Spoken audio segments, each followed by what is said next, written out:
Si on a mis mais ce sont des Congolais. Va voter pour l'année, tout ce qu'on a rebelle. Les gens, il faut comprendre le mot qui est Congo, ce que l'élection salami partout, c'est qu'ils ont souveraineté. C'est partout. Quel est le danger? Le danger, c'est que tant qu'on appelle la partie où l'élection a été nous, on a étudié avec les Rwandais. Moi, j'ai des amis rwandais qu'on a étudié ensemble. L'école de Bisso Bobokoli, on a étudié avec les Rwandais. Hein, ce sont des amis, tu connais la bango, baye baralingala, babet baralingala, tu connais la bango massa na biso. Hein, basé belé, tu tanga la bango que nous savons que c'est le Rwandais. Mais tu tanga la bango la temps normal. La série, moi, tu préfères la biso, ça rappelle Rwandais. Donc, si on voit tout ça, je ne sais pas, tenir le moment de la dimension, est-ce que ce sont les dirigeants ou ce sont le peuple rwandais? C'est quoi les problèmes? En fait, le bien les avrais, quand ils m'ont pénétré dans la Rwandais, ma famille d'Itabi, d'Aikengu, qui est toute ma famille rwandaise, on a dit qui nous a tous aïe dans la ban. Alors, le problème c'est quoi avec non mais quand même peut quoi élargir les Kambango. Les problèmes ça, les problèmes pas seulement, c'est pas seulement un problème des Congolais, mais également c'est un problème des Africains. Mais vraiment le col est concerné, le col est touché biso mingi. Tout comment ça on le quoi problème congolais mais qui sont des Centrafrique, bah au Centrafrique dans réunion Moroboé, bah qui tu en a c'était le deuxième président burundais au Akufaki. On a paniqué côté la carte Burundi. Bien sûr parce que qu'est-ce qui s'était passé parce que d'abord tu parlais de tout ça qui en pleine crise, il y a génocide au Burundi. Et puis et bandes moi ba négociation moi ma solo quand des akanenga ba communauté internationale bon bazomeka ko apaiser mon ndambu nene kozala et puis tout d'un coup pouf ba mo muso yo kufa. La basis na ko résoudre le problème les bozote. Danger dans un monde là. J'ai ba congolais ba botina ba rwandais ba rwandais ba congolais bana na bango na in between. J'ai vécu ça, c'est un problème. Quand on a entre bango na ba tous ces ba na ba hutu. Ils ont des problèmes, je sais pas, puisque les Congolais sont Rwandais. En fait, comment je vais expliquer ça? Congolais. Ils ont des Kamuna Moutema. Bissou les Rwandais totalement différents. Mon frère, tu ne peux pas imaginer la différence entre Bissou et Tutsi. Quand je dis Rwandais, je parle de Tutsi. Qu'est-ce que ça a dit de mon corps? Excusez-moi. Excusez. Congolais balena tous azana Congo. Ba Congolais ba kotala. Tous pour ça ba attaquer. Mais putain ba moni Congolais. Nté mesala kwa kokita. Ba meli ango puis ba message nango. Mais c'est pas le cas. J'ai vu ça Dès toujours attaquer Bangote qui Bangwandé, dès toujours attaquer pour la baguette, les alliés qui vont attaquer. Vous avez balancé le président Tshisekedi. En fait, président Tshisekedi dit ce n'est pas une incompétence. Tokolo Bakeno a incompétent. Aza victime comme tant d'autres présidents. Tout le monde a un peu finga. Moi, nettement, il a monté en Afrique, mais quand on a qui ça, on va garder, Banabitinda, Macron, na moment où attention. Pour la première fois, où tu as pouvoir dans Burundi, c'était en 93. Comme on est Melchior Ndadaye. Il a eu ça pendant un temps. Comme on a juin, en octobre, il y a eu assassinat qui ça si bien poison quoi. Enlevé, c'était une histoire vraiment bizarre. Enlevé président. Nous on arrive au Burundi le 10 octobre. Enlevé président le 21. Bon, officiellement les lots dernier badnyo so bayebi. Et le moment que notre président Dade a kufa le 21 octobre. Parce qu'au Burundi nous avons trois peuples bantous qui sont des bantous, de vrais bantous qu'on appelle des Hutus. Il y a des Nilotiques qu'on appelle des Tutsis et il y a des Pygmées qu'on appelle des Tois. Alors ces peuples sont constitués la répartition en pourcentage, il y a constitution en Bokawana, il y a Ndega, il y a plein Boka. Et ça vraiment illégal. Donc, Pygmée, donc ils ont aussi des Pygmées dans la Katangolobi. Oui, Babenga Bambouti. Mais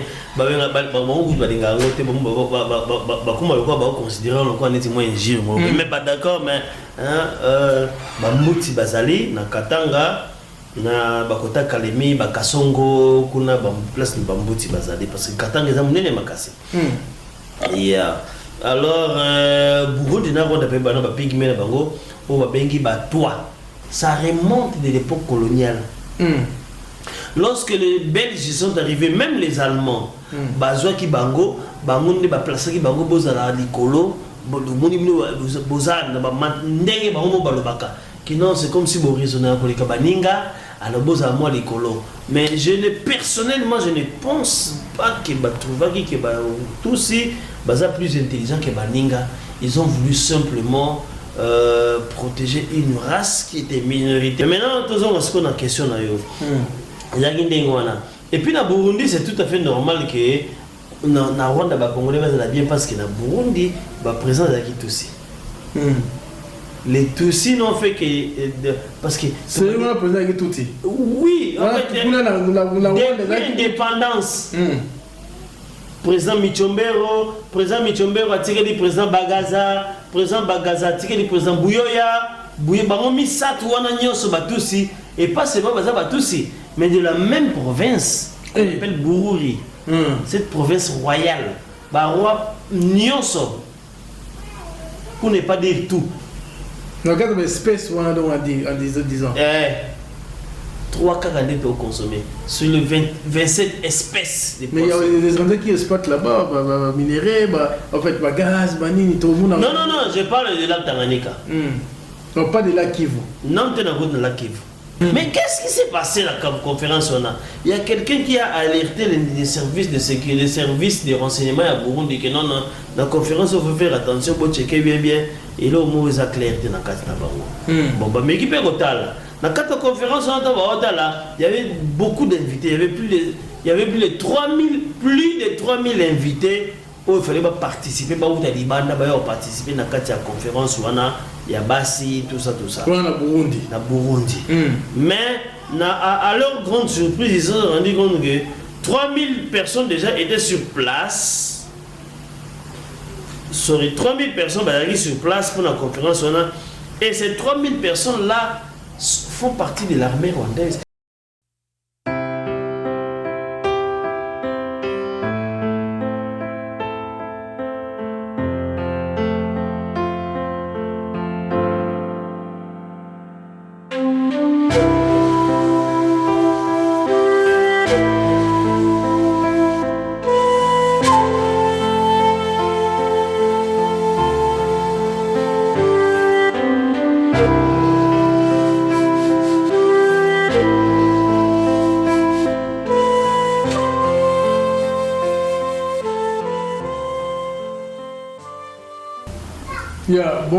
Bonjour chers téléspectateurs, c'est Touton Sarakole. Toujours dans l'émission Nabino, l'émission Nabiso, la folie de grandeur, tout comme dans le volume 33. Tout Congolais, il faut aller comment c'est fait pour la mboka partout aux alliés, tout comprendre que mboka Nabiso, ça va coco, batika Nabiso, les mboka au Congo, balomu bakufa pour na yango, na batebele ba musée bakufa pour na yango. Congo. Donc, il faut que la génération de comprendre que non, avec tout ce qu'on a, avec tous les moyens qu'on a, l'objet aux assoutés, mais tout est gabilembo. Oui, nos papas, nos grands frères, nos oncles, ils parlaient pour le Congo. Mais je n'ai pas télé, mais tout le monde a raté. Tout le monde a Congo parce que le Congo est un peu il y a des coco, il y a des personnes qui ont des lelo na émission na biso to yambi ndeko oyo avandi na liboso na ngai nayebite papa kombo nani Blaise Idiakamba Kalokolo. Ok, papa Blaise nayebite nakoki kopositionne ndenge nini soki tosula mama mboka? En fait naza congolais de père et de mère. Ndenga ngonde izulu ba mikolo na ndenga Congo Et puis, dans la diaspora, ça fait 30 ans. Donc, pour être précis, comme Mananga, Congo, Ezaki, le 10 octobre 93, il y a Belge Balobaka. 93, il y a Français Balobaka. Donc, ça fait 30 ans déjà. Mais en dehors de cela, il y avait quand même, moi, retour dans le Congo, mais place na bota maïté na Kinshasa, mais na Est. Quand on a besoin de mener au Congo, na Est, c'est-à-dire na Est à Congo, mais na Est de l'Afrique, na Burundi, place par Meta qui papa na biso. Alors que j'avais 16 ans. Il y a des solos géographiques et politiquement, ils sont très significatifs parce que comme na Burundi, tout juste 11 jours avant pour ma présidente Dadaï. Oh. Comment 11 jours avant mon président? 11 jours, c'est-à-dire comment le 10 octobre 93 et le 21 octobre, Babomi président Dadaï, le premier président burundais élu démocratiquement. Et puis, Bitumbe Bandi, génocide des bandits, tout vivre en oignon, comment est-ce que le génocide burundaise est influencé la population congolaise d'abord. Il y a Burundi, et puis le génocide, il y a Burundi, et qui a influencé l'Est du Congo, et puis les autres Burundi, et qui a influencé les Congo tout entier. Donc, l'événement n'y surtout du début à la fin. Et puis, il y a crise politique, on a eu au Kota, et qui a affecté Rwanda, Babitumbala, les 4 avril et les 4 avril, on a eu comment c'était dans la nuit, parce que je me rappelle, les 4 avril, 94, je veux le dire, Nandenga Belge, parce que nous avons été colonisés par les Belges. C'est-à-dire, Nandenga 94, c'était un matin,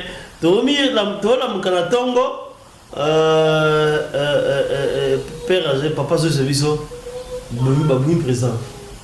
Parce que d'abord, il y avait un autre président burundais, Baboui président, il s'appelait Cyprien Tagamira. Baboui président, il y a Rwanda, il y a Burundi, Cyprien Tagamira, et le président rwandais qui s'appelait Tagamira Abiyarimana Juvenal. Baboui c'est parce qu'il y a 4 avions moko, Baoutaki, Centrafrique, Centrafrique, la Réunion Moroboé. C'était le deuxième président burundais au Koufaki. On a paniqué contre la carte Burundi. Bien sûr, parce que qu'est-ce qui s'était passé? Parce que d'abord, en pleine crise, il y a le génocide de Burundi. Et puis, moi, négociation, moi, solo, quand des communauté de nations, bon, je vais apaiser mon dame, et puis tout d'un coup, je vais au Koufa. D'abord, si c'est encore résoudre le problème, vous avez maman un balai au Koufa. Normalement, il me rappelle le visage de mon père, un visage inquiétant. Ah, ils ont dansé. Votre père travaillait là-bas, il était muté là-bas. Donc, vous êtes en fait, dans le besoin de père et de mère, vous êtes les colonies, des pères et de mère. Oui, en fait, nous sommes allés un peu vite. Mon père est Mubunda, les Bunda, donc ma mère est Sakata. Musakata. Il est Sakata. Donc, 11 jours, bon, génocide, c'est là. En fait, Tokomi, on a le 10 octobre. Comme il y a Burundi, le Bujumbura le 10 octobre, mon père était reçu solennellement parce que mon père était, il était bon, quand je dis il était, c'est parce qu'il est mort.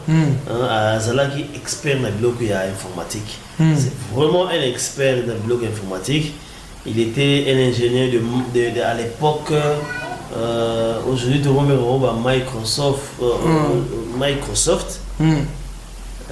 Il était un ingénieur de l'IBM. IBM veut dire compagnon il y a International Business Machine. Lelo machine IBM International Business Machine. Lelo ce n'est pas vraiment une correspondance directe, mais la relation entre Lelo le nouveau Microsoft na ba IBM wana yakala. Donc on a travailler dans le domaine de l'informatique. Si vous la KTOT, entre parenthèses, si vous vous avez passé combien de temps? Non mais comment ça? Depuis 93, moi j'ai fait 15 ans full sans quitter le Burundi. En fait, je ne peux pas dire sans quitter le Burundi, mais avec insécurité dans le Burundi, avec des petits déplacements vers l'Ouvira à 32 km il y a Burundi, dans le Congo, dans l'Est. Moi, déplacement, mais j'ai vécu au Burundi de 1993 si en 2008, décembre. Donc 15 ans full na Burundi.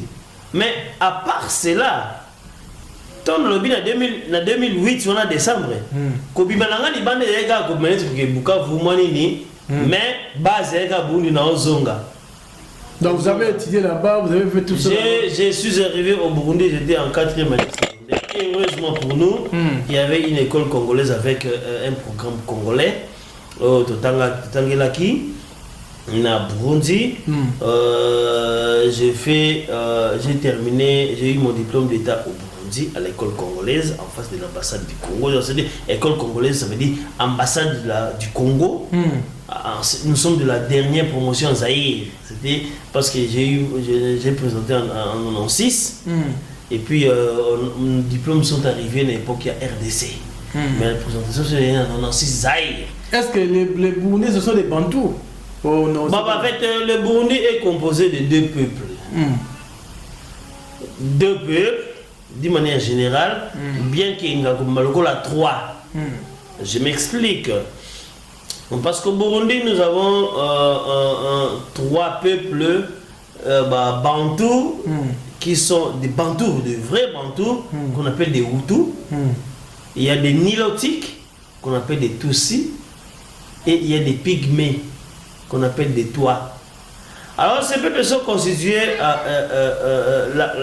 la répartition en pourcentage, il y a constitution en Bokawana, il y a peuple Mboka, et ça vraiment illégal. Parce que les Bantous sont à 80%. Dans les Bantous, n'est pas Hutu. Dans les Hutus, c'est les Bantous. Les Bantous, la majorité, ils sont là. Bantous à Hutu. Oui, bien sûr. Donc, Nilotique, il y a Nilotique, Otobenga Batousi.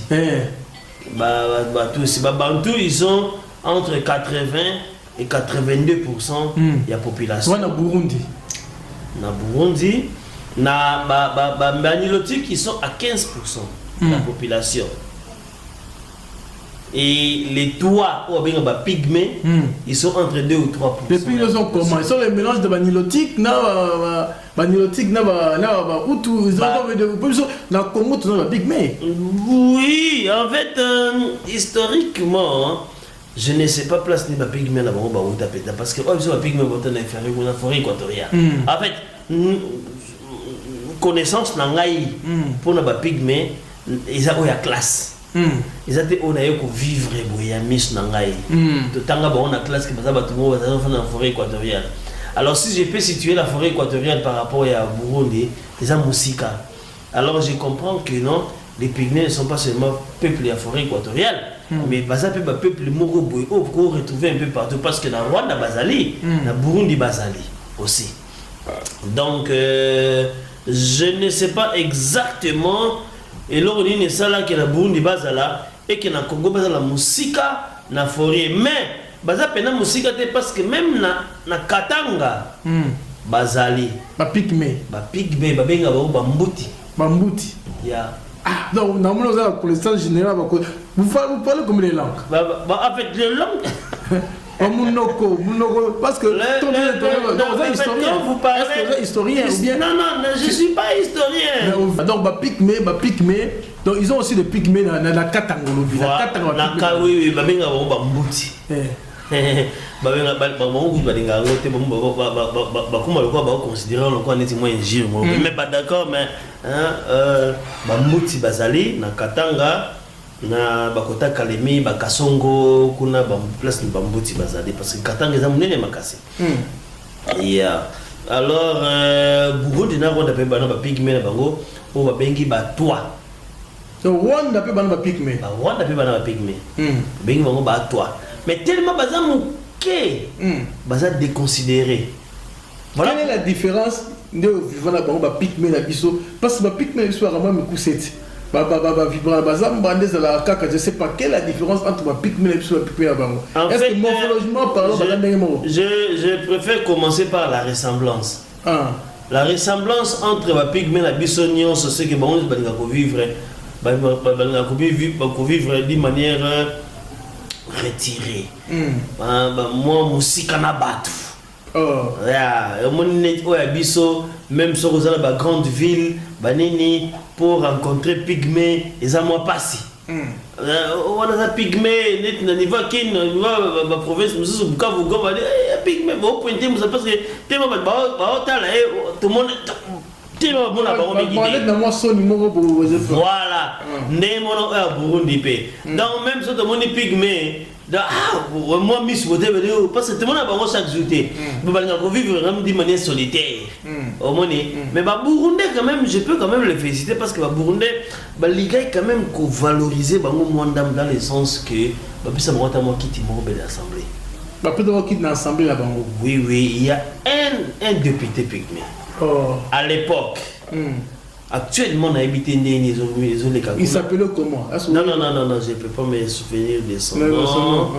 Non, je ne peux même pas commencer à penser sur son nom parce qu'il a mis rappelé dans la communauté. Mais nous savons qu'il y avait un pygmée dans l'Assemblée dans les années 94, 95, 96 tomata. Il y a donc Azaki Moko. Alors, na Rwanda, na habité. Parce que na Rwanda na yeki kukuma kuna parce que Burundi na Rwanda déjà peine bambo ya mike déjà peine mais ngai kocha lokolanga na Rwanda pour la première fois c'était en 2011. Décrit nous la 2011 les Rwandais parce que nous aussi je sais pas décrit comment peuple rwandais a ndengeni ndengeni peuple burundais comment Burundi na ko expliquer bino physiquement d'abord. Parce que la description, et ça, dans le domaine mingi. Tu peux dire là, une description morphologique, une description mentale, une description. Il y a beaucoup de divisions. Là, si vous la ligne de parler de la morphologie, la ligne de parler, la ligne de sur le bras congolais, tout ça, tu connais le Congo, c'est un pays hospitalier. Dans le cadre de ce qu'il y a moto, comment est-ce qu'ils vivent? Donc bazan ndengeni bango donc na nishanga kibomoto morphologiquement parlant toye bakia o dans Rwandais lebike totaka basté atopiji banini tebike bango bazabu normalement parlant na ndenga temps normal ils ont décrit bango ne va vivre ils sont courtois ils sont comment je sais pas les peuples rwandais. Au Rwanda il y a 3 sortes de peuples. Avec na kemombango tozonga moi sima en dehors il y a des peuples Hutu, Pygmée, Nilotique, qu'on appelle des Tutsis. Les lots actuellement, quand on parle des Rwandais, d'une manière générale, tout le monde a des Tutsis. Parce que Rwandais a pouvoir, Rwandais non, tout le monde a tout été. Tout le monde a tout dit que toute la minorité, ça va bouquer. Non, en fait, oui. Mais malheureusement majorité il y a la population rwandaise et ça Hutu mais maintenant le problème c'est quoi pour l'année il dit que Hutu ba banate Hutu ba parce que Hutu ba fait partie de la population paysanne villageois, comme nous les appelons chez nous. Ah, d'abord, où tu vas être villageois? Tu vas mbokati, tu vas pas la biso. Tu vas faire mboka, occuper une activité agricole, bilangable mondengona. Mais maintenant, tous si, l'administration, ils sont dans l'armée, ce sont eux les autorités du pays. En fait, ça remonte de l'époque coloniale. Lorsque les Belges sont arrivés, même les Allemands, Bazouaki Bango, Bango ne Placaki Bango Bozala Nicolo, Bozan, Ndenge Bango Balobaka.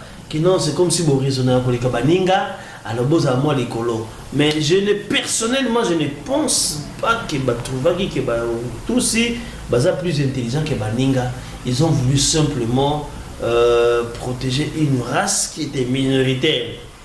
Que les Tutsis, au détriment, pas au détriment, mais na place Baoutou, au Baébi, que non, Baounde Bazana, Baoutika la Kobungate parce que Baza Mingi. Pourquoi Baché Bangoana? Moi j'ai étudié au Burundi, j'ai fait l'université au Burundi, les sciences politiques. Mais maintenant, comment je peux penser, comment est-ce que je peux faire une analyse personnelle de la situation à Rwanda et à Burundi? Parce que Rwanda et Burundi, ils ont une situation similaire, une histoire similaire où les Tutsis sont minoritaires, mais maintenant au Rwanda, où à une grande période du Burundi, les Tutsis ont dominé. Parce que le Burundi, na Burundi, pouvoir est dans la mer Bahutu débat dominé. Dans la Burundi, ils ont outil. Bahutu débat na pouvoir na moment oyo. Na Burundi. Na moment oyo. Na moment oyo, attention. Pour la première fois, où tu as pouvoir na Burundi, c'était en 93. Comme on est Melchior Ndadaye. Il a eu ça pendant un temps. Comme en juin, en octobre, il y a eu assassinat qui ça si bien poison quoi. Enlevé, c'était une histoire vraiment bizarre. Enlevé président. Nous on arrive au Burundi le 10 octobre. Enlevé président le 21. Bon, officiellement les lots et le moment que notre président Dade a couffé le 21 octobre. On accepte ça parce que le comité international a couffé le 21 octobre. Le 21 octobre. Mais moi je sais que le 21 octobre, président Bungaki. Oh, il y a eu Bungaki. Ah, Bungi. Si vous avez 4 cités. Pour la bosse santé. Pour la bosse santé. Président Abungi le 21 octobre. Et puis que tu passes novembre et décembre Mobimba. Sans président. Tout en sachant que président Bungi. Mais tout en ne pas sachant que président Koufi. Baoulouké. Le président Bungi, c'était en janvier. Kakoufi. Finalement, on a retrouvé les corps, truc. Mais président Bunga qui octobre, janvier, les corps devaient être en décomposition. Sont totalement bien. Mais chaque information. Vous avez informé le président Koufi. On nous passait l'information à la télé comme président Bungi. C'est bizarre. Et puis bizarrement, nous tous là, on a cru à ça. Baoulouka présent. À cette époque, place à présent, c'était le premier ministre burundais. C'était une femme. Elle s'appelait Anastasie Kinigi. Anastasie Kinigi a dirigé le pays pendant 2 mois, 2 mois et demi, quelque chose comme ça, ou même 3. Une absence à président Dadaye. Commanditaire, président. Non, en fait, c'est un crime politique. Au moins, un crime politique, il y a un karaté. Même pas dans Bisso, au Tchébéa, tout soupçonné dans le même musée, tout soupçonné. Moi, c'est la vérité. Moi, smoke. Tu veux en anglais? Voilà, smoke. Voilà, mais ils ont déterminé que ils ont preuve. Parce que Ngolobake non, ce que à Kofi Bongo, c'est veut dire que non, bateau babomier, politicien, c'est clair. Si vous êtes politicien, c'est dépendant de l'opposition et dépendant de le pouvoir, donc pas politicien. Non, on ne peut pas confirmer qu'ils ont un côté opposition, tout un côté pouvoir. Mais nous pouvons quand même voir à qui cela bénéficie. Ah, je comprends. Mais ce qu'on a nous vivant, je sais pas, où ils ont entre parenthèses pour nous l'histoire de la Bissau. Par rapport aux Congolais, on est Burundais, qui mieux placé.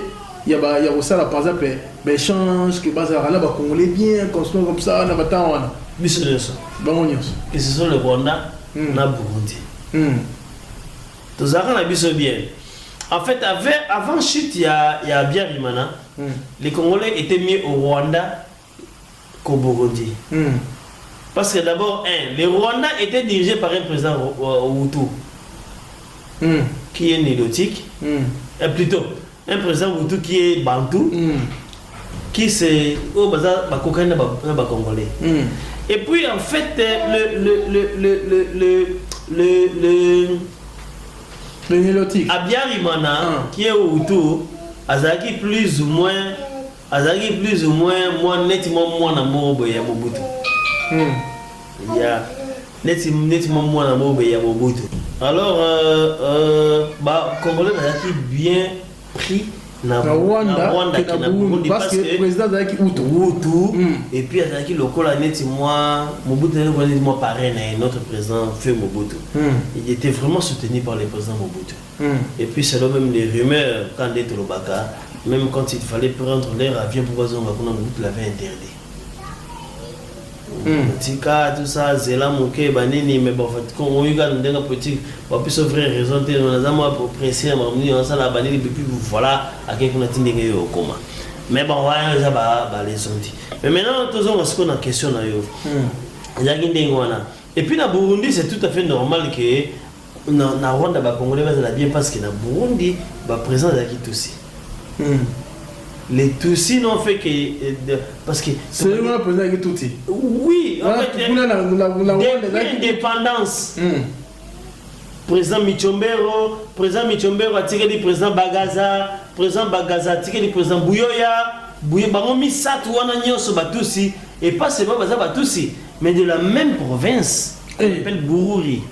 Cette province royale, Barwa nyonso. Pour ne pas dire tout, mais Nyonso, dans la province, on a la province Bururi.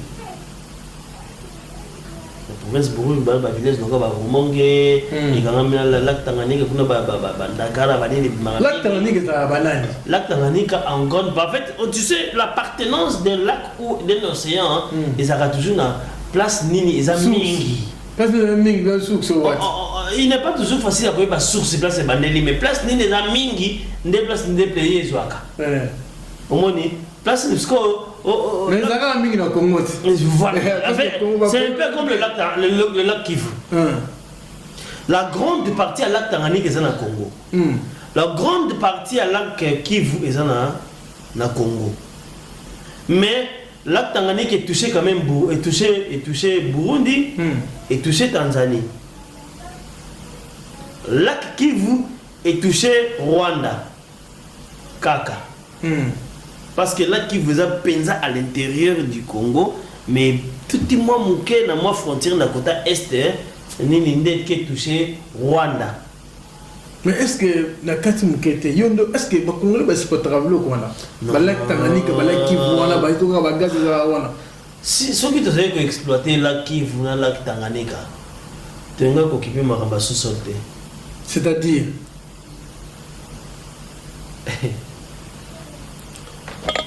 il y a 9 espèces de poissons. Non. Il y a 27 espèces. Excusez-moi. Il y a 27 espèces de poissons consommables dans le lac Tanganyika. 3 quarts de tout. 3 quarts. 3 caca. Pas 3 quarts. Mais 3. 3 caca. Dans le cadre de l'espace, voilà. De tout consommer. Dans le cadre de l'espace, voilà, donc, en disant. 3 caca de tout consommer. Sur les 27 espèces de poissons. Mais il y a des endroits qui exploitent là-bas, minéraux, en fait, gaz, banini, tout le monde. Non, je parle de lac Tanganyika. Non, pas de lac Kivu. Non, tu n'as pas de lac Kivu. Je parle d'abord de lac Tanganyika. Mais non, la Katioté. Celui qui est parce que ma soeur est sur la tension de Yokumabé entre Burundi et Rwanda. Donc, ce hôtel, dernièrement, tout le monde a une information. Moi, je suis le Burundi. Dans sauter penama kasi bon d'accord on a c'est comme on est c'est l'historique on est historique il y a pena kozonga pena sima pour comprendre mais question est la question d'actualité mais tu vas te répondre parce que oui en fait il y a eu risque, il y a eu tentative de coup d'état au niveau Burundi. Et ça m'a dit, Batongo Bayaki, représentant de l'église, tout ça, il y avait une conférence de femmes au niveau de Burundi, que non, voilà, dans l'église, les femmes, dans la conférence au Sala. Mais qu'est-ce qui s'est passé dans la conférence? Il y a quelqu'un qui a alerté les services de sécurité, les services de renseignement à Burundi, que non, dans la conférence, il faut faire attention, pour checker bien. Et là, on a clarté dans la carte. Bon, mais qui peut être dans la carte conférence, il y avait beaucoup d'invités. Il y avait plus de 3000 invités où il fallait participer. Il participer dans la carte conférence. Il y a Bassi, tout ça. Dans Burundi. Mais à leur grande surprise, ils se sont rendus compte que 3000 personnes déjà étaient sur place. 3000 personnes sur place pour la conférence. Et ces 3000 personnes-là font partie de l'armée rwandaise. Bon, sont de la nationalité rwandaise. Ah, la conférence, donc 3000 personnes. Les 3000 personnes, ce n'est pas les 3000 personnes qui devaient participer à la conférence. Il fallait pas y avoir plus de 3000. Mais 3000. Et puis, il y a 4000 dés. On a bien invité. Mais 3000 déjà, Bazaki Rwandais. Et puis nous le savons très bien, peut-être bien au Congo, il va rater. Mais biso batuto tambolimo mingi na Rwanda na baninto toyebi que non na Rwanda dirigeants mingi ya l'église que ce sont des réveils na banini, ce sont des militaires. Oh oui. Basoda. Et ça a rencontré en Rwanda un pasteur qui n'est pas militaire, qui n'est pas ou ne fut pas militaire. Mais il y a des génocides où ça en Rwanda dans l'église. C'était dû à quoi? Oh, elle va dire bombe l'église, donc faut l'église. Non, il n'y a pas eu de génocide où il y a bombe dans Rwanda. Nous c'est ça maintenant Mbeli, bombe bateau d'une manière volontaire. Ce n'est pas que bombe bateau explosé et puis le nombre de bateaux boyé vidé et que bombe ne s'allait en côté. Où ça en Rwanda? Ils ont mouru ça d'une manière volontaire et calculée. Donc, bombe des alatés. Les alatés, entre parenthèses, merci en tout cas, Papa Blaise. Tous ont appelé ma solo de Sorola. Poto de Cortica, bien parce que ma solo de Robeta, téléspectateur, tout le monde ma solo à côté de l'Est. Il faut que Barassou, Salikampo, Tissiko, pour le réseau Banaté et Outawa, parce que nous avons étudié avec les Rwandais. Nous, on a étudié avec les Rwandais. Moi, j'ai des amis rwandais qu'on a étudié ensemble. L'école de Bisso Bobokoli, en Binza. On a étudié avec les Rwandais. Ce sont des amis. Tokoni la bango, baye bagalingala, babet galingala, tout ça là va massa na Bisso. Parce que belé to tanga la bango que nous savons que c'est les Rwandais. Mais to tanga la bango la tan normal. La série moi beaucoup tu préfères na Bisso, ça rappelle Rwandais. Donc si on voit tout ça, je sais pas tenir le moment la dimension. Est-ce que ce sont les dirigeants? Ou ce sont le peuple rwandais? C'est quoi les problèmes? En fait, le bien les avrais. Gaï mon père n'attendra pas rwandais, ma famille d'Aïtabi, d'Aïkengu, qui est toute ma famille rwandaise. On a dit pas qui nous a tous aïe dans ban. Alors, le problème c'est quoi avec non mais quand même peut quoi élargir les Kambango. Les problèmes, les problèmes, c'est pas seulement un problème des Congolais, mais également c'est un problème des Africains. Mais vraiment, le col est concerné, le col est touché, biso mingi, tout comment on sent le problème congolais. Mais est-ce que Eza, Baramara de temps dans mon classe, tout banane. Pour moi, c'est pas Rwandais. Pour connaître ton frère ennemi, il faut connaître l'histoire. Il y a un ennemi d'ailleurs. Le combat est facile si on connaît bien l'adversaire. Voilà. Parce que quand tu ne sais pas déterminer l'ennemi dans le camp adverse. Parce que dans les cas adverses, bizarrement, ils ont retrouvé ami. na ennemi. Attends ngape comme langai. Nous avons grandi na Kinshasa avec une famille, une grande famille d'Aïtabi. Bah écoute, papa là-bas qui docteur. Na limité na 7e rue Saint-Dominique. Je crois 7e rue, je crois. Saint-Dominique, hôpital Noné Ibana Makasi. Il y a docteur d'Aïtabi. Il y a hôpital là-bas. Il y a pas privé, il y a papa docteur d'Aïtabi. Serge, grand-père, Philippe, Dominique, Batibélé. Nous étions tellement proches de la famille Wanake. Lorsque Bamita, papa, maman Koufaki, après plusieurs années, Tobima Congo en 93, Totike Bamokuna. En 2011, 12, en 2012 ou 13, dans Facebook, dans les réseaux sociaux, vous voyez, vous avez contact avec moi, c'est une province du Rwanda, frontalier na Congo, na Goma. Donc, na Kigali. À 180 km. Parce que Gisenyi, na Goma, na Goma, na Kigali, c'est à 180 km. C'est à 3 heures de temps. Na bus. Maman Gangi.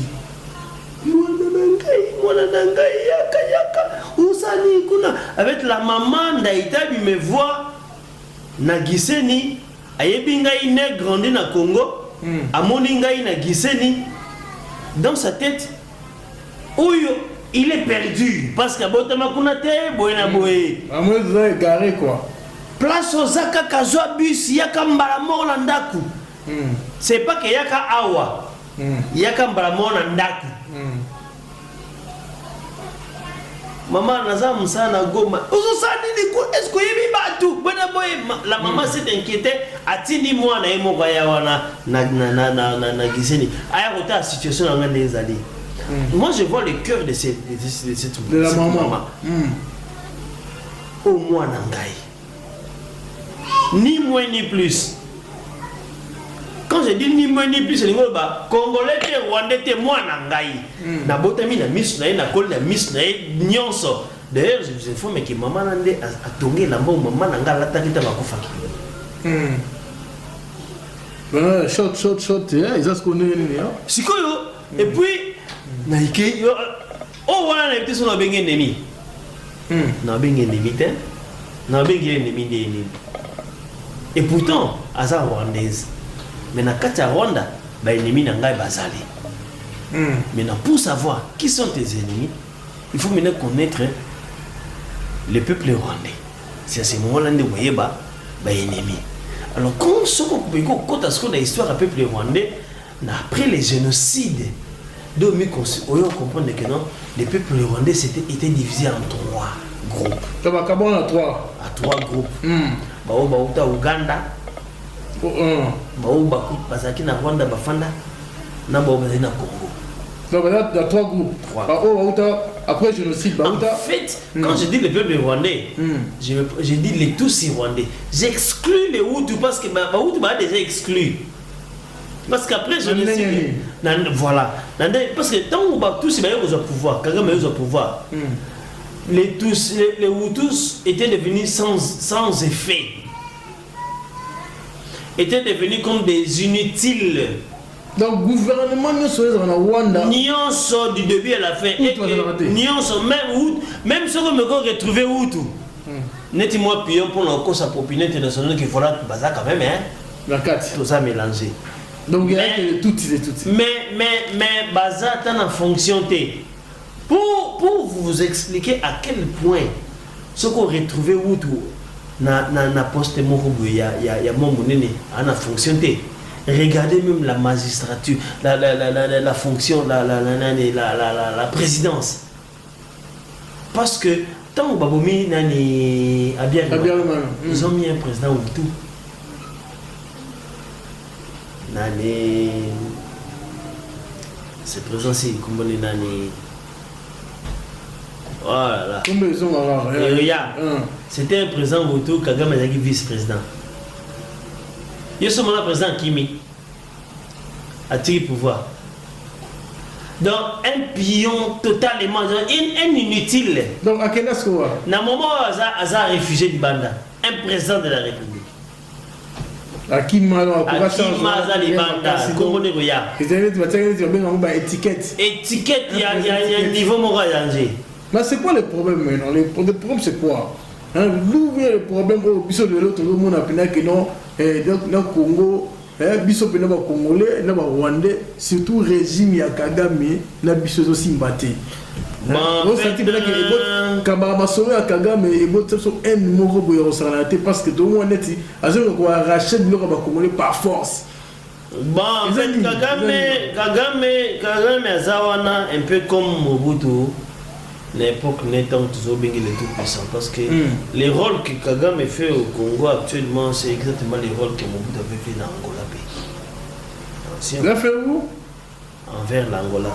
Mobutu a déstabilisé qu'Angola a un niveau de danger parce qu'il était le soutien de Museveni.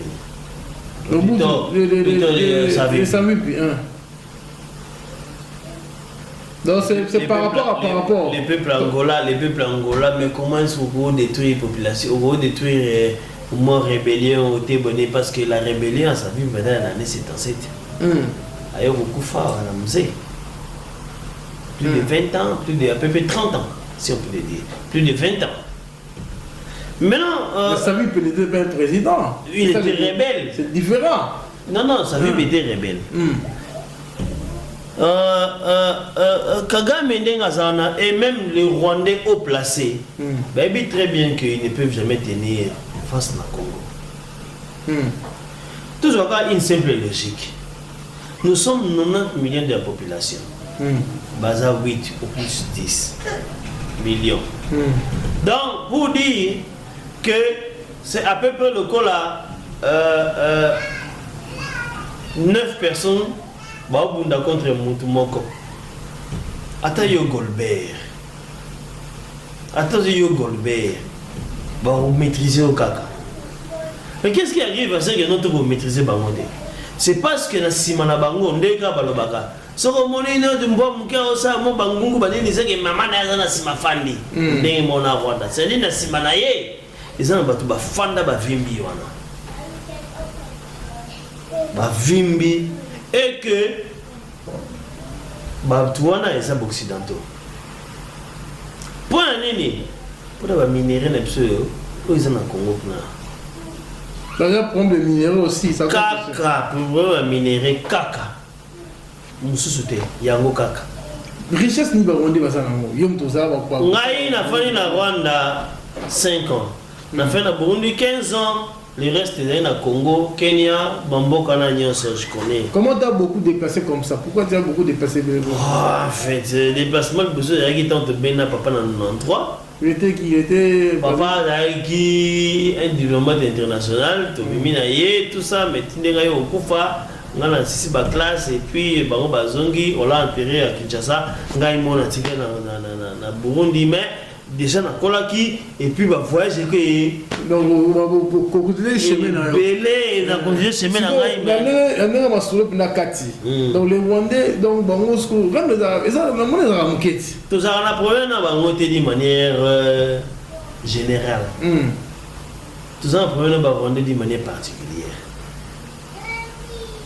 Parce que Toko Sanara. Parce qu'en réalité, les lots entre le peuple congolais, le peuple rwandais est les plus pauvres. C'est les peuples les plus souffrants, je dirais même du monde. La fin de Rwanda, on va balayer à sur les jours à Noël et Ghana. Donc, nous sommes à Kigali, Banini, bâtiment, propriété, Banini, ils ont fêté la communauté de Bomona Ndengezaka. Mais quand on a plus dans le Rwanda, qu'est-ce que les peuples vivent?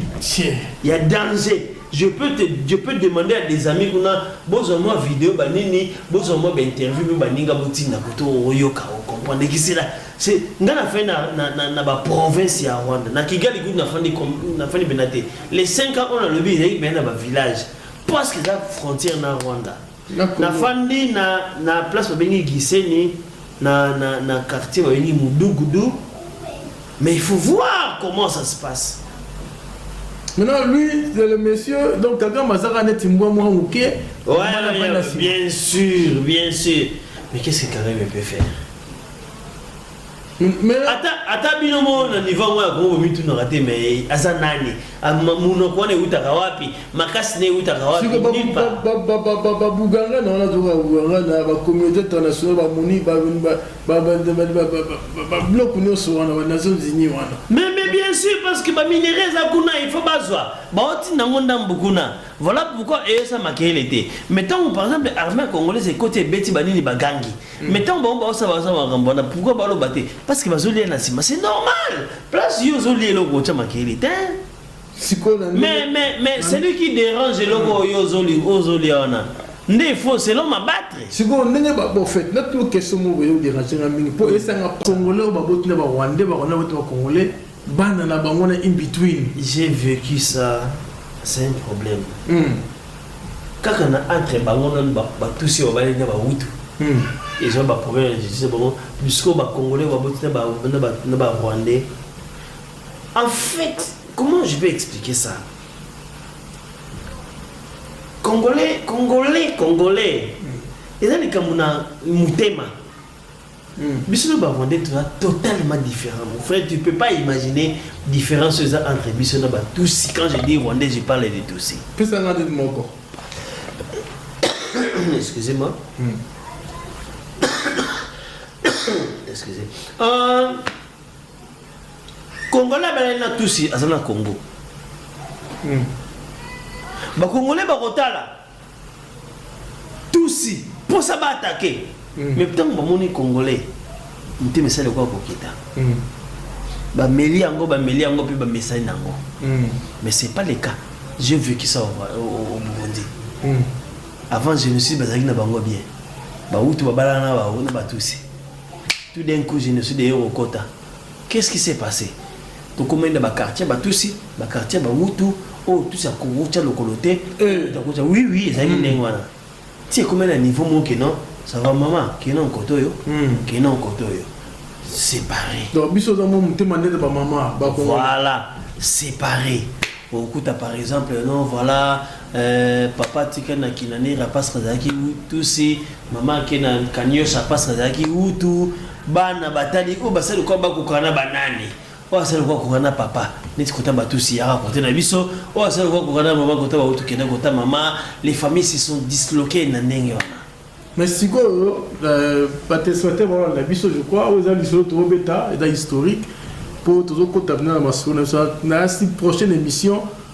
prochaine émission to contaminer la carte parce que na mito to landi discours à président aux Nations Unies kuna azana na tamote ya solana batwana parce que dit que batwana za Rwandais derrière en même temps na mito to emi que na mito na Burundi ba nini raté ba lobi que là ezali ba Rwandais ba ça elo wana apport à masolo sur notre betona émission ezo na éviter pour na yo dès toujours attaquer bangote qui Rwandais dès toujours attaquer pour na baguette les alliés qui va te faut attaquer aux balancer président c'est que les en fait président il se dit ce n'est pas une incompétence to koloba que nous a incompétenté asa victime comme tant d'autres présidents tout le monde ngo ba ofinga ba moi ndeti moi elo moto en Afrique mikolo ba maki ça ba ko ba garder bana bitinda ba Macron ba nini c'est pas que ba na bitinda ba banga parce que batona ba mi positionnant il pas comme ça ba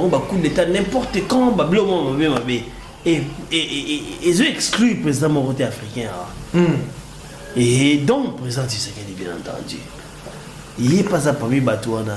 Alors, je comprends que présent, tu sais qu'elle dit, Azo Luka, n'abay fait on a un yoso, Koluka moins équilibre entre soutenir Kagame, naïe, et ça facilité. Net-moi bitumba nakati kuna, mais Azo Luka.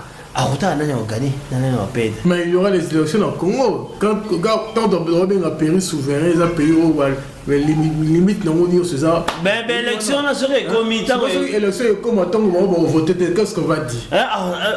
On pense qu'au côté mon aussi quand on a commis dossier moi il faut tout contango kasi ya mo faut ba flash pas ba ils ont soulevé ba flash ba l'émission bon si qu'on a mis ba trop ba ngala ba kanga ba voter mais ce sont des Congolais ba voter pour nini toujours on la ba rebelle les gens là mo faut comprendre le mot qui na Congo ce que élection salami partout c'est que ils ont souveraineté c'est partout. Quel est le danger?